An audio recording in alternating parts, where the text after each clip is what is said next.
Haleluya, puji Tuhan, salam sejahtera bagi kita semua, keluarga GPDI El Shaddai Magelang. Kita mengucap syukur kepada Tuhan, kembali hari ini kita akan menikmati kebenaran firman-Nya.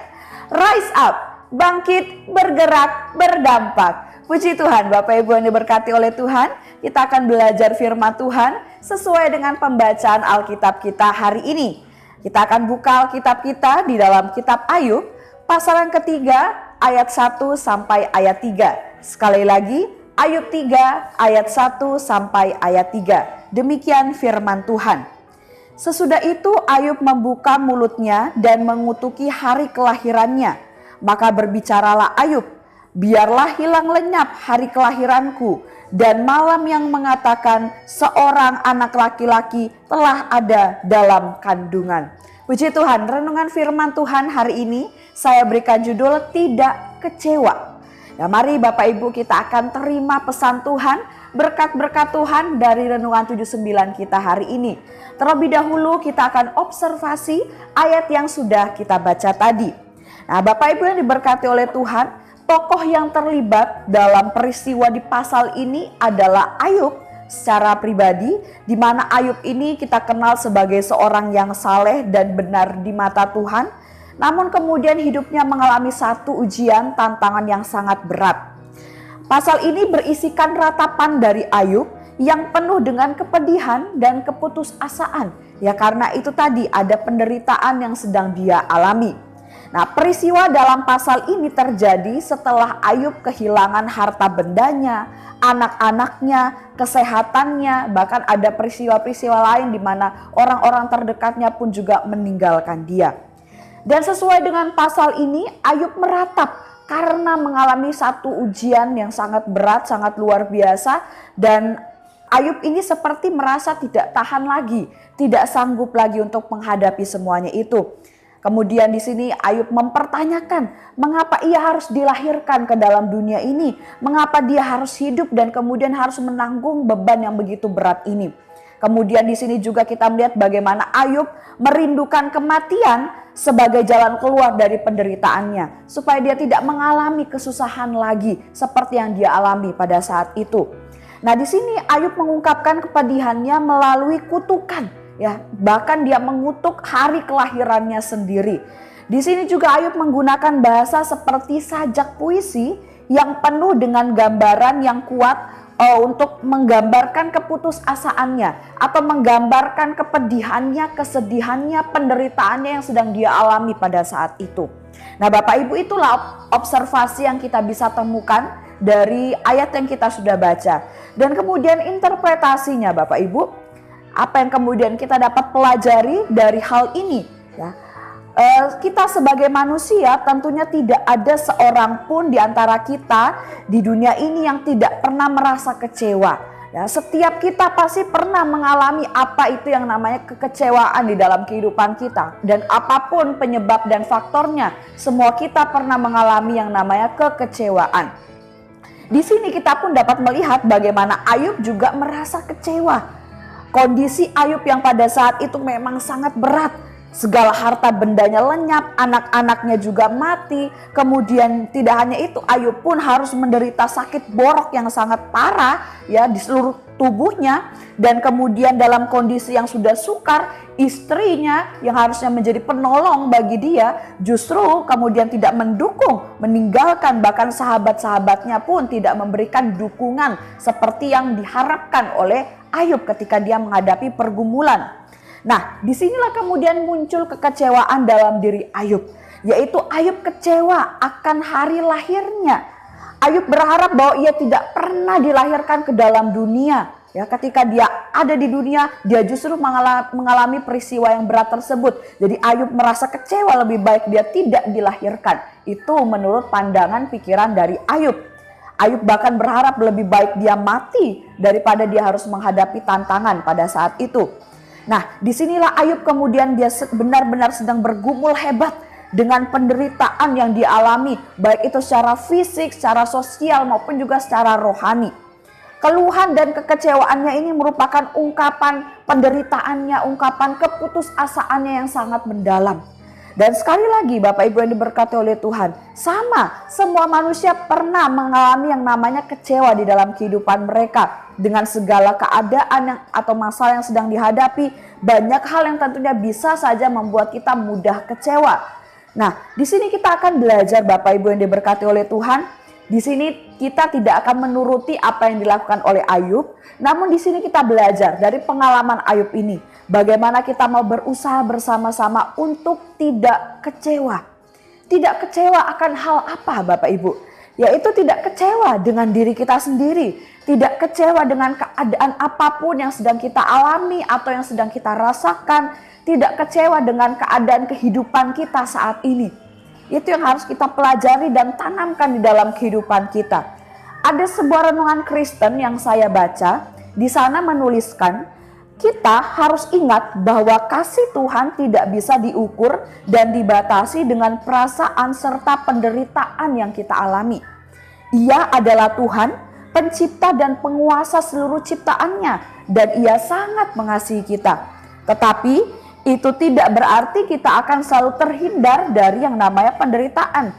Justru di dalam penderitaan itu Tuhan akan hadir untuk menolong, membantu supaya kita bisa menghadapi semua penderitaan itu dan membuat kita semakin bertumbuh di dalam iman.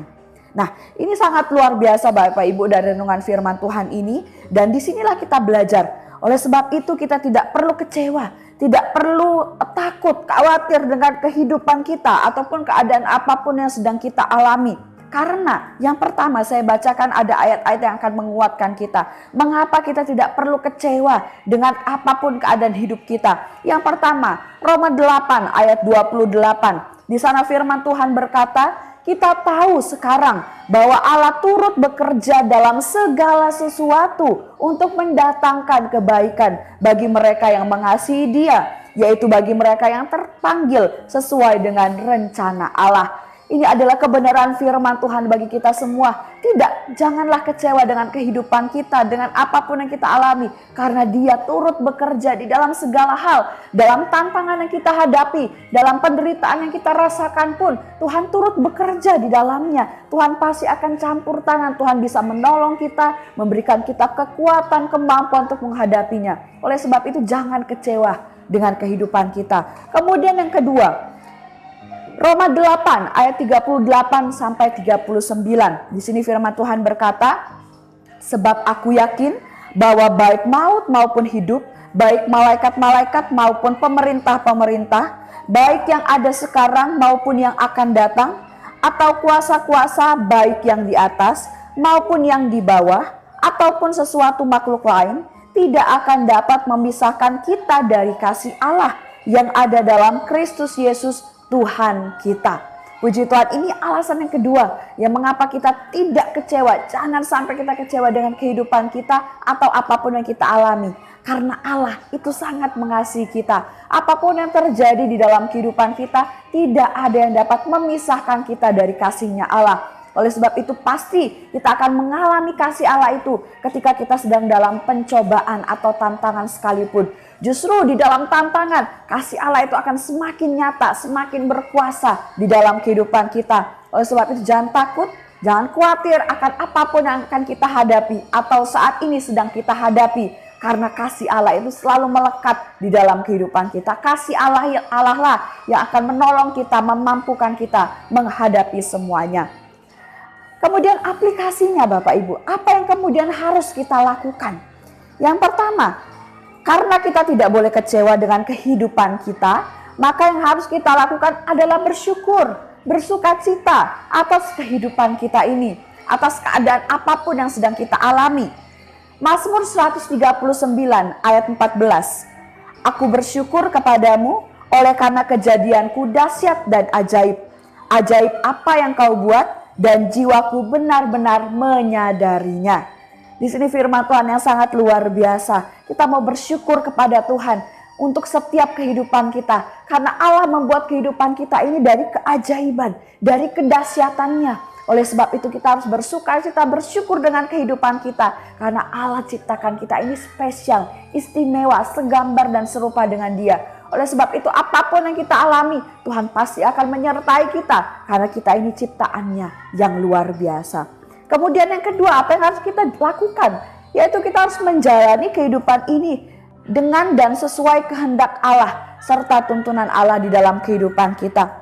Jadi ketika kita beraktivitas atau apapun yang kita lakukan, ya kemudian kita harus melakukan apa yang menjadi kehendak Tuhan sesuai dengan tuntunan Tuhan, sehingga apapun yang akan terjadi, apapun yang akan kita alami, kita akan jalani bersama dengan Tuhan. Karena ada tuntunan serta kehendak Tuhan itu di dalam kehidupan kita. Jadi jangan sampai kecewa dengan kehidupan kita, karena Tuhan itu menyertai. Kita punya tuntunan yang sempurna, yaitu Tuhan Yesus. Yesaya 41 ayat 10. Janganlah takut sebab aku menyertai engkau.